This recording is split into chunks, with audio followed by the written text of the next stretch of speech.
our level of execution, the way we ran to the football, the way that we just operated from the cycle of the snap standpoint, receiving the signals, communicating, getting lined up, going fast, going on to the next play. The pace was really good. The tempo was good. The physicality, the pad level was a lot better. Technique and fundamental still is a work in progress. And we played several guys, and we went extensively. I mean, we went deep into probably the 100-plus play range, even though it wasn't a scrimmage. And then today we were out there in spiders and helmets, and part of it was good, the other part's not good enough. So what sticks out is that we're a work in progress. We're advancing, we're getting better, we're progressing, but we have to do a much better job as coaches and then as players, understanding that this process, there's no let up. It's foot on the gas. We have to complete every single play from start to finish, from the way we receive that signal to how we line up, how we communicate, how we execute, and how we finish, and that you can't compromise that. So we'll get together here in a little bit, and we'll prepare for tomorrow's scrimmage. We'll scrimmage here at night. That will be closed to the public, unfortunately, for you guys, but it's something that we need to see. We need to see ourselves execute with everybody off the field. No crutches, no assistant coaches trying to get a guy lined up, no cheating, right? We want to see who can block and tackle, throw and catch and run, execute, play football, and start really evaluating what that's going to look like as we get closer and closer to the season. Knowing how much you put value on planning and organizing and scripting and all these things, are you about where you want to be for 7 practices in? Are you a little ahead, a little behind? Or where would you say on your checklist you kind of are to this point? I think that part of the checklist has to be so high that you never get there. So we're always going to be reaching for more. So we're making progress is the best way to define it. With no designator. Go ahead. Oh, okay. How much weight do the scrimmages hold when it comes to early playing time? A lot. Or earning, I should say earning. A lot. There is no script. There is no, you can't overly plan for it. You have to run the process. You have to execute what is called, and you have to make adjustments and trust your rules. Everything has an intent, right? Every call, every play has an intent.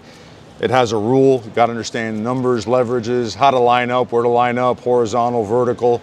Where's your help? Where's it not? Where are you alone? All those things are critical. And the only way to do that is to know what you're doing, how to do it exactly like we want it done, and why we are doing it that way. And that's the only way to learn football. That's the only way, you've heard us say, don't do it till you get it right, do it till you can't get it wrong. That's the only way that it works. Like the whole on the board, ask a question and a guy responds, that's not it. Got to rep it a lot. On the board, on the field, in our walkthroughs, in our units, in our indie periods, and then to our team periods, then eventually the scrimmage, and then it's got to translate to game time. So we want to see drill transfer tomorrow, amongst other things.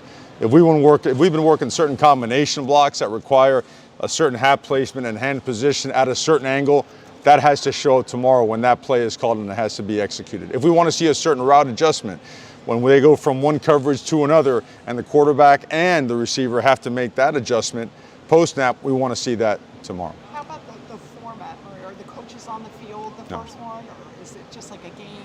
Everybody off the field. We'll warm up for about 15, 20 minutes.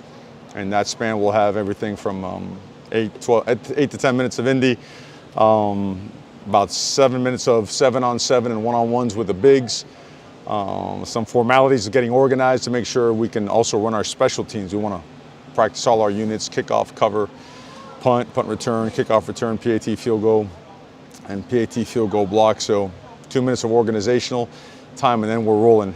We're kicking off, and we're playing ball. Coach, You the mentioned receiver group, just in this first week, have they done a good enough job of making the plays when they come to where you're finishing those opportunities? There's some highs and lows, and they got to be pressed, and they're going to be pressed nonstop, relentlessly. We got to have guys that consistently perform at a high level. And the quarterback supporting cast, all right? So let me go back. There are no sacred cows, whether you're the quarterback or not. You're going to be coached hard. There's a level of expectation that's not going to be lowered and not going to be compromised. So with that, as we're on the quarterbacks, the wide receiver group has to continue to be more consistent in every aspect. Physicality when it's time to block, running the right route, aligning the proper way, taking the right release, understanding when you're pressed, when you're not, what to do, when you have what. And then, of course, contested balls, finding a way to come up with them. So, and there has been progress. We have seen, like yesterday and early today, we made some really, really good plays. And if we're capable of doing it once, we're capable of doing it all the time. So they're going to be pushed. We've had some good moments. We've had some other ones where we got to get better. So we need to keep progressing. Without like a designated special teams coordinator or coach like among your assistants, how is that workflow gonna run during games? It's run like we've run it all the time. All the coaches are responsible for a phase in it. I'm also involved in the entire thing, and we have 2 analysts assigned to it, and we work together. So come game time, that we can direct it, and I eventually give the call for each phase. And as per game plan. Which 2 analysts for that? Say again. Which 2 analysts for that? Danny Coulter and Marwan Malouf. Is the energy where you want it to be? When guys can get excited for first day of pads, you get excited for first day out here, all that stuff. Now as you get into, for lack of a better term, the dog days. Yeah, I thought yesterday was, you know, we went short yards and goal line, and we had to let it go live because it was so intense. We said, let's let it eat. You know, we'll run our short yards goal line plays today and not do it Saturday.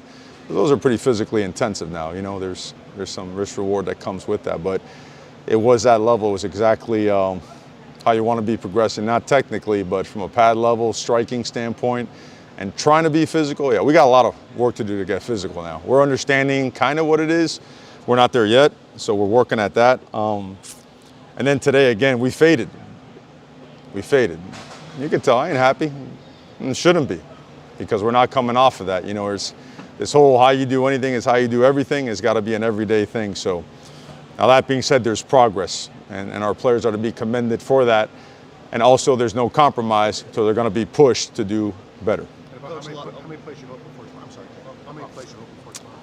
160, 60, probably 150. Looking for 150 plays. Yes, sir. Defensively yesterday, just the turnovers, and you touched on physicality. Just what do you think of the defense? I know creating turnovers is something you're trying to do. Sure, I thought that in 2 minutes they created some turnovers. I thought on the goal line they did a great job. And they got after at the line of scrimmage and shortened the edges and shrunk that thing up and got some good knockback. I thought in all the stuff in the green zone, in the middle of the field playing, I thought the offense made some big plays, executed really well, protected well. The pockets were clean, the reads were clean, had some explosive plays both in the run and the pass game. Had some really good blocks, you know, not only up front but also outside the core, on the perimeter, and we saw some significant improvement in the way that we tackled. You know, near leg, near shoulder, you know, making sure that we're getting our hat across and whatnot. So all in all, we saw a lot of back and forth, which is good. The defense definitely dominated the 2 minute period, and probably the goal line. I thought the short yard stuff was pretty even.